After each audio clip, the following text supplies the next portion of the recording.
Hey. Doing well. How about you? Good, my name. Since when did men start wearing bonnets too, man? I'm tired of seeing bonnets.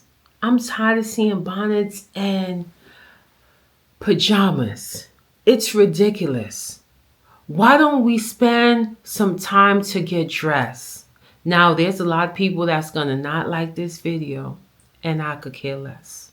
Because what Monique said? Halloween costume.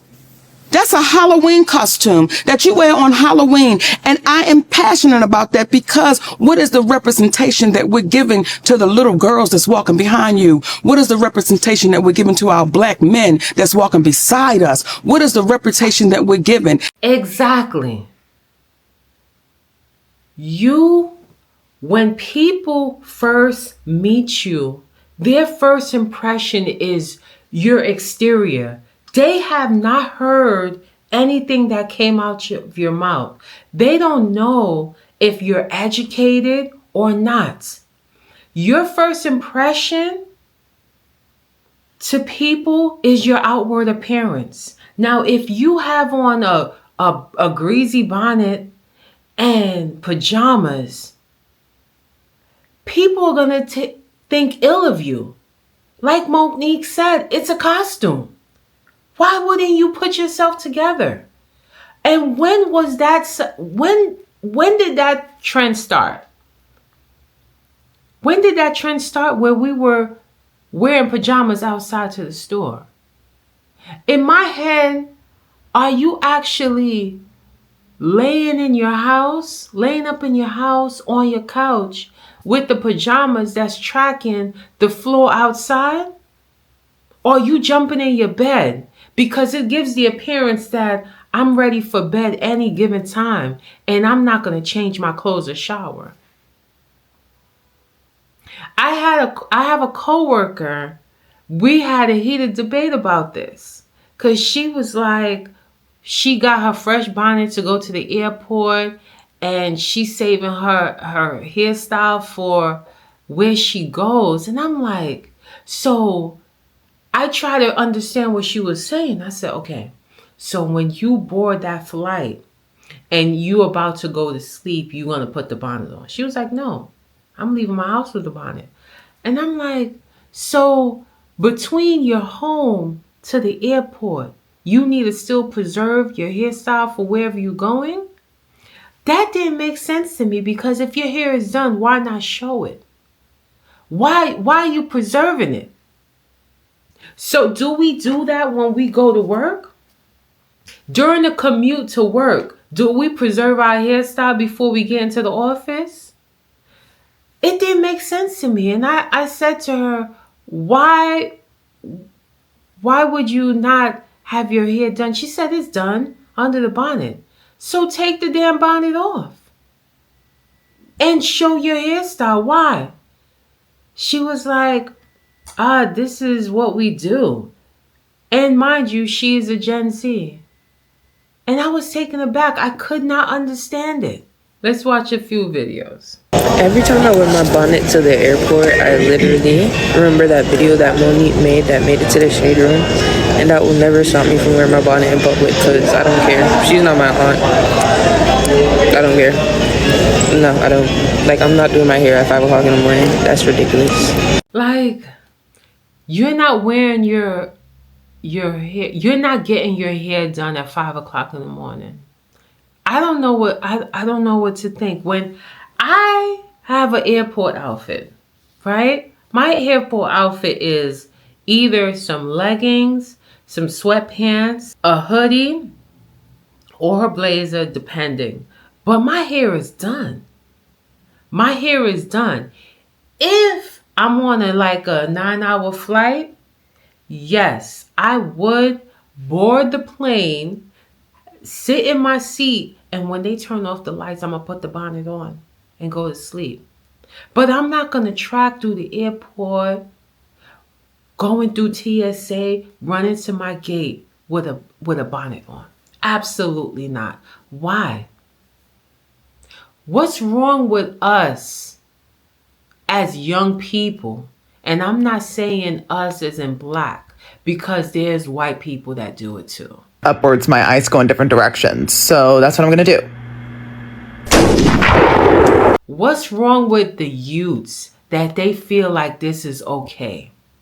I've seen people in pajamas walk into the store with a pocketbook. Now, if you needed a pocketbook, you did not need to wear pajamas. Because that pocketbook symbolizes I'm fully dressed and I'm ready to go. Like Monique said, it's a Halloween costume. When I say I'm not going out in my bonnet ever again, I mean I'm not going out of my bonnet ever again. And I don't do that. If I do it, it's because I'm rushing to do something. So, and I know I'm going in and out, and I'm just getting something for the time being, and then I'm going the fuck back home. Okay? But this is why I'm never going in my bonnet anywhere else again. I just came from Chipotle. I was in line. I came behind a group of people. I'm not going to tell y'all the color, but y'all know the color. It's just, 2 and 2 make 4. 3 take away 2 is motherfucking 1. Y'all understand exactly what I'm saying. A bitch looked at me and the whole group decides to laugh. Like, key, and look at me up and down. What the fuck is funny about what the fuck I got on? I got on pink shorts. I got on a gallery depth shirt and Crocs like y'all motherfuckers. Okay? The only thing that makes you laugh at me could be my color or my bonnet. So it's the bonnet. And then I heard the person in front of me say, don't do that. Shh, she's coming. I literally heard you say that shit. So you sitting there talking about me and not knowing that I could light your ass up in this motherfucking Chipotle right now. Let me bring it back down. So today is a new day. Like I said, I will never go outside of my bonnet again. Look at this pretty young woman. Look. That shit, it really irritated me. It irked my motherfucking feelings. It irked my motherfucking soul. I didn't care for the person. Well, not the person. The group of people that was in front of me, I really wanted to fight. And I know me. I was by myself. I didn't have no fight. I didn't have nothing. So I had to stand my ground and hold my peace. Because if I didn't, I don't know what the fuck could have happened. It's 5 of them and it's 1 of me. You know what I'm saying? So I had to play smart. Not every fight is your fight.